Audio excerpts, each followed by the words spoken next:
Good morning students, welcome back. आज हम 10वीं क्लास का विज्ञान का एक बहुत ही महत्वपूर्ण पाठ जो है वो पढ़ने जा रहे हैं, स्टडी करेंगे। हमारे लेसन का नाम है आनुवांशिकता एवं जैव विकास। तो ये लेसन हमने आज स्टडी करना है। तो यहाँ पे इस लेसन को स्टूडेंट्स हम कुछ महत्वपूर्ण प्रश्नों द्वारा देखेंगे। तो उनमें मेरी कोशिश रहेगी कि जो भी प्रश्न हम यहाँ पे पढ़ें और मैं आपको हर प्रश्न जो है वो समझाऊंगा। और आप जब ये पूरी सीरीज़ ख़त्म करेंगे इस पूरे प्रश्नोत्तर की जो इस पाठ से जुड़े हैं आनुवांशिकता एवं जैव विकास से, तो आपको सारा का सारा लेसन जो है वो समझ में आ जाएगा। इसके साथ साथ मैं आप ये भी बताऊँगा कि इस लेसन में से इंपॉर्टेंट क्या है और कौन कौन सी वो परिभाषाएँ हैं या किस प्रकार के प्रश्न हैं जो यहाँ से पूछे जाते हैं इस लेसन से बोर्ड के अंदर। तो ये पूरी सीरीज़ है स्टूडेंट्स। हम देखते हैं कि दो चार प्रश्न हम उनको देखेंगे किस प्रकार से जो महत्वपूर्ण है और उनको हल करने का प्रयास करेंगे। तो चलिए आइए हम पढ़ते हैं 10वीं क्लास का विज्ञान का पाठ है आनुवांशिकता एवं जैव विकास, और इसके कुछ महत्वपूर्ण लघुतरात्मक प्रश्न पढ़ेंगे, यानी कि शॉर्ट आंसर टाइप जो है उन प्रश्नों को हम पढ़ते हैं। तो चलिए हम स्टार्ट करते हैं स्टूडेंट। हमारे पास ये पहले हम आज 3 या 4 सवाल लेते हैं। सबसे पहला सवाल हमारे पास है, आनुवांशिकता होती क्या है? हेरिडिटी क्या है? आनुवांशिकता। तो देखिए, सभी आपने देखा होगा, अगर हम बात करें किसी एक प्रजाति की यदि हम बात करें, तो जब भी एक नई संतति या संतान पैदा होती है तो बहुत सारे ऐसे गुण होते हैं जो माता पिता से वो अगली पीढ़ी में चले जाते हैं। तो ये जैसे कि सपोज करो हम अपनी बात करते हैं, मनुष्य की बात करते हैं, जब वो आपने कई बार कहते हो सुना हो किसी को कि तुम्हारे जो नाक है वो बिल्कुल अपने पिताजी से मिल रही है, तुम्हारी आंखें जो बिल्कुल माताजी से मिलती है, हाइट में तुम अपने पिताजी पे गए हो, या जो भी तुम्हारे शरीर की डील उंगलियों की जो बनावट है, कान की संरचना है वो इस प्रकार की है, वो किसी न किसी से हम उसकी तुलना करते हैं। इसका अर्थ क्या हुआ? इसका अर्थ ये हुआ कि बहुत सारे ऐसे गुण थे जो हमें माता पिता से प्राप्त होते हैं और फिर वो अगली पीढ़ी में चले जाते हैं। तो ये जो गुण हैं, गुणों का जो स्थानांतरण है, एक पीढ़ी से अगली पीढ़ी में जाना, संतति में जाना, माता पिता से संतति या फिर संतान में जो ये गुण हैं उनका स्थानांतरण जो है, इसी को हम कहते हैं, क्या कहते हैं हम इसको? आनुवांशिकता।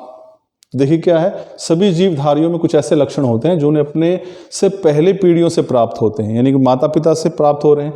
ये गुण एक पीढ़ी से दूसरी पीढ़ी में जाते हैं, एक जीव से दूसरे जीव में पीढ़ी दर पीढ़ी इन्हीं गुणों का जो स्थानांतरण है उसी को हम कहते हैं आनुवांशिकता, यानी कि हेरिडिटी। तो ये परिभाषा इंपॉर्टेंट है। लेसन का नाम भी आनुवांशिकता एवं जैव विकास है। तो आई एम श्योर कि आनुवांशिकता से आपको समझ में आएगा। हेरिडिटी यानी कि transfer of traits from one generation to next, यानी कि लक्षणों का जो है एक पीढ़ी से अगली पीढ़ी में स्थानांतरण, वो कहलाता है आनुवांशिकता। दूसरे प्रश्न पे आते हैं। अब उस पादप का नाम लिखो जिस पर मेंडल ने प्रयोग किया। देखिए, मेंडल जो है स्टूडेंट्स, उसको हम आनुवांशिकी का जनक कहते हैं। जो फादर ऑफ हेरिडिटी जो है वो उनको माना जाता है, मेंडल जो है उनको माना जाता है। तो जब उन्होंने एक्चुअली, आपको थोड़ा सा मैं बताऊं एक ब्रीफ हिस्ट्री, वो किसी चर्च में जो है एक पादरी के तौर पर जो है वो कार्यरत थे, और लेकिन उनको शौक था बहुत ही पौधों के साथ करने का। तो उन्होंने मटर के पौधे पर जो है बहुत सारे प्रयोग किए, और अच्छी बात ये थी कि जो भी वो प्रयोग कर रहे थे, जैसे मटर का एक बीज उन्होंने लगाया, उसमें से पौधे जो है वो पौधा निकल आया, उसमें कहीं पे कोई नीले रंग का फूल आ रहा है मटर के पौधे पे, कहीं जो है वो सफ़ेद रंग का आ रहा है, मटर की फलियाँ कहीं पे जो सिकुड़ी हुई हैं, उसके अंदर मटर जो है वो गोल हैं, कहीं पे मटर सिकुड़े हुए हैं, कहीं पे फूल बिल्कुल ऊपर आ रहा है, कहीं जो साइड में जो शाखाएं उन पे आ रहा है। उसमें सारे जो प्रेक्षण थे वो जो मटर के लगा रहा था पौधों को, तो वो सभी को नोट कर रहा था, और उसी के आधार पर उसने कुछ नियम दिए जिसको हम लॉज ऑफ हेरिडिटी कहते हैं। और वो जब तक वो जीवित रहे तब तक उनको बहुत ज़्यादा महत्वपूर्ण जो है नहीं माना गया, किसी ने उनको एक तरह से नकार दिया। लेकिन उनके बनने के बहुत समय बाद जब खोज हुई तो देखा गया कि वास्तव में खोज वही थी जो कर रही थी आज की दुनिया, जो बहुत पहले मेंडल जो है बताकर चले गए थे। लेकिन वो जब जीवित थे तब उनके इस कार्य को कोई जो है महत्ता नहीं दी गई। तो मेंडल ने ये पूरा का पूरा जो अपने सिद्धांत जो बनाए, जो लॉज जो उन्होंने दिए दुनिया को, जिसको हम लॉज ऑफ हेरिडिटी कहते हैं, यानी आनुवांशिकी के जो सिद्धांत हैं, वो उन्होंने मटर के पौधे पर प्रयोग करने के बाद दिए। तो हमारा सवाल यही है, अगर आप देखेंगे तो उस पादप का नाम लिखें जिस पर मेंडल ने प्रयोग किया था। तो मेंडल ने जिस पौधे का चुनाव किया था अपने प्रयोग के लिए, उस पौधे का नाम है मटर। तो ध्यान रखिएगा ये।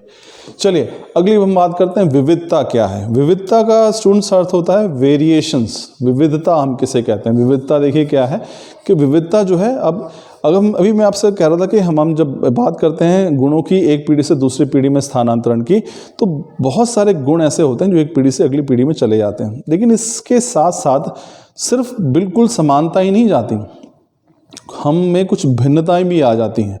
अगर हम बिल्कुल वैसे ही एक समान नजर आएंगे तो फिर हम तो क्लोन हो गए, हम क्लोन नहीं होते हैं।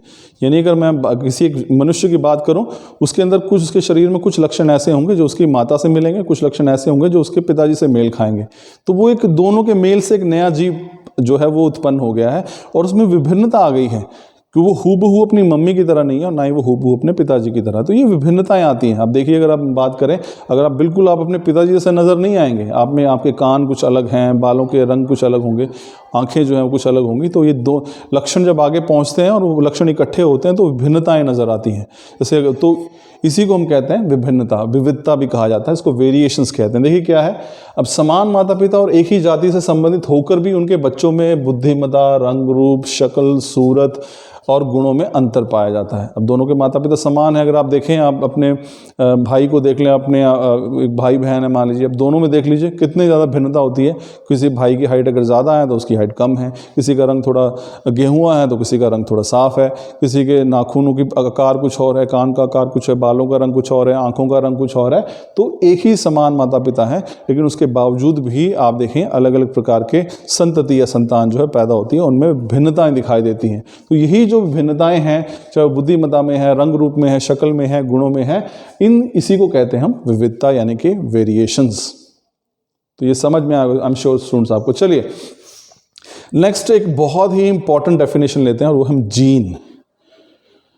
अब जीन वो नहीं हो रही जो हम पहनने के लिए इस्तेमाल करते हैं, अब जीन अब दूसरी तरह की जीन है। ये बहुत ही महत्वपूर्ण टॉपिक है जीन की। अगर हम बात करें तो एक हमारे पास, देखिए अगर हम बात करें कि हर चीज़ की एक छोटी इकाई होती है, सबसे छोटा हिस्सा होता है जो कि पूरे बड़ी चीज़ का निर्माण करता है। अगर मैं एक भवन की बात करूं तो उसकी भी सबसे छोटी इकाई है, वो है ईंट। जब उसको हम बार बार जोड़ते हैं तो पूरे भवन का निर्माण जो हो जाता है। तो मैं कहता हूं कि ईंट जो है वो उसकी सबसे छोटी इकाई है।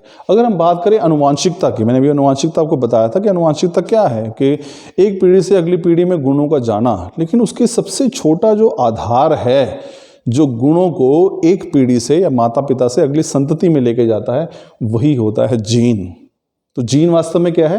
जीन अनुवांशिकता की वह अंतिम इकाई है जो पैतृक गुणों को संतानों में स्थानांतरित करती है। स्मॉलेस्ट यूनिट, सबसे छोटी इकाई जो है अनुवांशिकता की, हेरिडिटी की, जो गुणों का स्थानांतरण, पैतृक बोलते हैं माता पिता को, तो माता पिता के से जो गुण हैं वो अगली संतति में जो जाते हैं, उस इकाई को, सबसे छोटी इकाई जो इन गुणों को लेकर जाती है, वो क्या है? जीन है। यह गुणसूत्रों के विशिष्ट स्थानों पर डीएनए के खंड हैं। तो गुणसूत्र होते हैं, इसको क्रोमोसोम्स कहते हैं। जीन जो है वहां पर लोकेटेड होती हैं, वहां पर ये स्थित होती हैं। तो ये था स्टूडेंट्स जीन।